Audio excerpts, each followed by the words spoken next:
888-848-9255. Whether it's a car accident, storm damage, or a fire, when the unthinkable happens, it doesn't happen if you saved money in 15 minutes. In this moment, it doesn't matter if your neighbor has the same insurance you do. In this moment, what happens is that your independent insurance agent and the company that stands behind them have you covered. Auto Owners Insurance, the no-problem people. Visit George Mangan Insurance in Ocala today at manganinsurance.com. Broadcasting from the Paddock Mall Studios, this is WOCA, Ocala, Gainesville, The Villages, 1370 AM, 96.3 FM, The Source.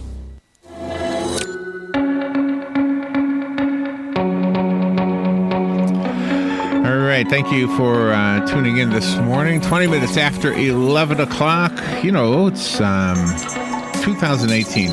My father died in 2008, so it's going on 10 years already. Can you believe that?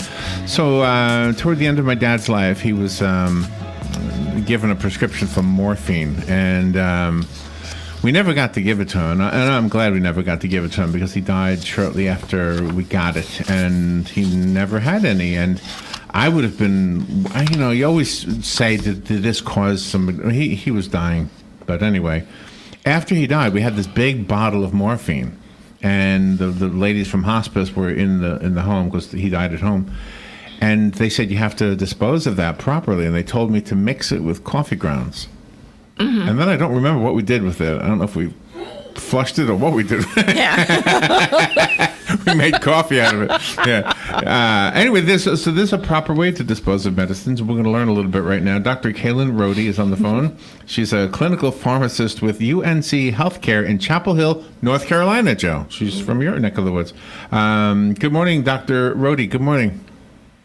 Good morning. Where are you?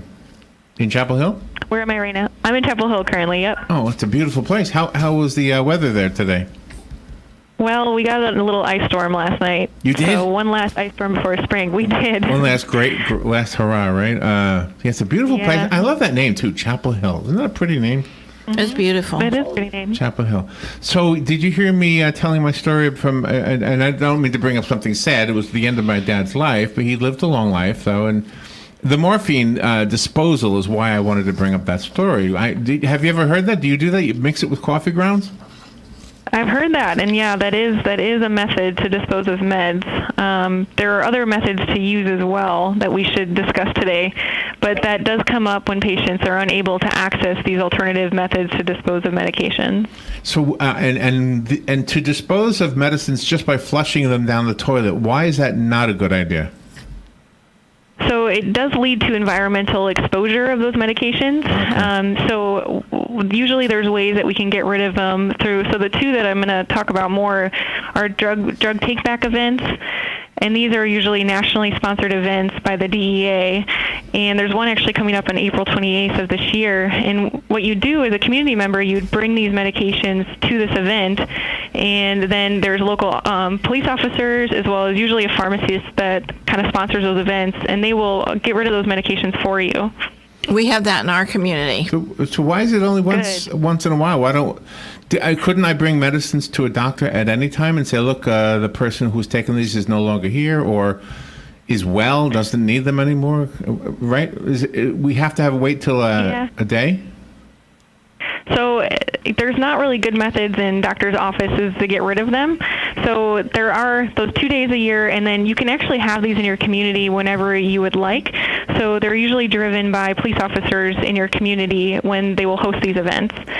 Another resource that is becoming more popular in pharmacies are these registered collection containers. And they look like a little kiosk back by the pharmacy service counter. And it allows you, again, at any time during the year to bring these medications in and dispose of them through that kiosk. And again, it's a safer way to dispose of them than your trash or flushing them.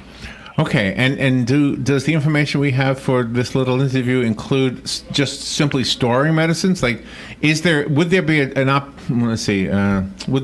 time when you have a medicine that you don't need anymore, but you're going to save it in case you do need it again, or is that a bad idea? That's a bad idea in most cases. Yeah. So usually when that medication is prescribed to you, it's like the dose is correct for what's kind of going on at that point in time. Mm-hmm. But things change over time that we know. So as we age, things change, and we might require a different dose the next time we would need that medication.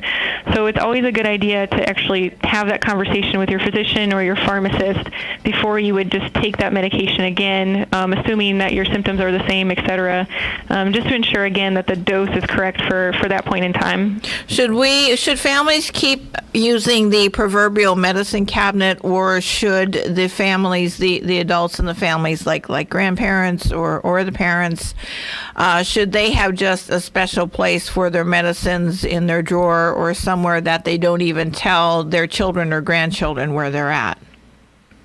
So usually we're going to recommend a secure, dry, and cool location to store your medications. So the reason why the medicine cabinet in particular is a bad location is that if you have a shower or bathtub in your bathroom, that leads to a lot of humidity, which can lead for your medications to break down more quickly. And they're not as secure as well. So it's very easy to open up that cabinet and access the medications. So what I would recommend is that you think about more secure locations, for example, like a linen closet outside of your bathroom. Think about the top shelf of that linen closet. Think about a cabinet maybe in your kitchen where there's no food items in that cabinet. Think again about the top shelf of that cabinet. It's a good idea to notify, like if you can always create like a medication list, so that way certain family members in your home can have access to the medication list that you're taking, so they still know which medications you're on, but then we're ensuring that medications are stored securely in the home. And pet medications the same way? Same way, yeah, and those ones too, because especially if they're edible and the pet enjoys them, which I don't know if that would be a rare case, but if it could be something where they might be, or even like a child, if it's something that tastes good, that's flavored, we would just want to avoid having easy access to those medications for those individuals in your house. Yeah, I think I heard that dogs like ibuprofen. Have you ever heard that? Mm-hmm. I don't know if I heard that, but certain medications, even like children, so a lot of their medications come in liquid form, and pharmacies have the capability of flavoring those, so they taste decently good. Yeah. So then when they think about the medication, they think it tastes good. Or even if you think back to Flintstone vitamins too when you were a child. Oh yeah. So I used to love those things taste good. X-Lax too. That used to look like Hershey bars. Now I don't know what it is now, but back then, that it looked like candy bars. Yeah, exactly. Yeah, that's true. You don't want somebody to take that accidentally. So do you have like a book or a website or something that we can direct people to so they have this information on hand? Yeah, so there's two websites that are very helpful related to medication disposal and storage. It's going to be the DEA's website and also the FDA's website. So if you type in your search bar DEA and put medication disposal behind there, you'll find a lot of information on there about these medication take-back events, and also just proper disposal if you can't access those events, how to dispose of them at home properly. And the week that we're in right now is Patient Safety Awareness Week, so this is very appropriate. That's correct, yes. Yeah, I would imagine if you have more than one person in your home that is on some kind of a prescription regimen, that you probably should keep them in separate places, only because the bottles usually look the same. Yeah, and that is a good idea, and I think making sure they're separated. I know some individuals who are on a number of medications, they might use things like pill boxes to help them stay organized. Right. And again, you're still going to want to think about securing those in a safe location, just because pill boxes are even easier to open than like a medication vial. Do the same rules apply to, I guess, the simple things like aspirin, or are they like not the same as the medicines we're talking about? So some of those can still be pretty harmful if taken in large quantities. So I would still recommend that you secure all of your medications in the home. And do you get together with the American Society of Health System Pharmacists? Do you have meetings every quarter to discuss issues like this? Yeah, and that group is really great for bringing all the pharmacists together to kind of discuss these issues, and then we can also advocate for certain things that might be helpful to patients. And then again, this whole week dedicated to patient safety is another great opportunity through that organization where we can reach out to patients in the communities to share our advice. All right, so give us the website again, and maybe what we could do as a radio station is have that on hand and make some kind of a recorded public service announcement regarding the dates. And I hope this isn't stepping out of bounds, but does this apply to illegal? Like if somebody wants to get rid of their illegal drugs, would that be part of the amnesty day too? Unfortunately, those are not medications that we can take in the kiosks or on the drug take-back events. Yeah. Okay. So give us the website, please.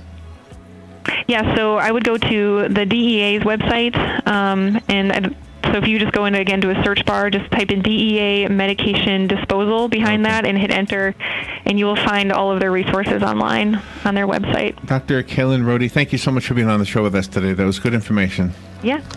Thank you very much, guys. We'll be right back. Fox News Radio, I'm Chris Foster. President Trump has fired his Secretary of State Rex Tillerson, thanking him for his service, but we were not really thinking the same. With Mike Pompeo, we have a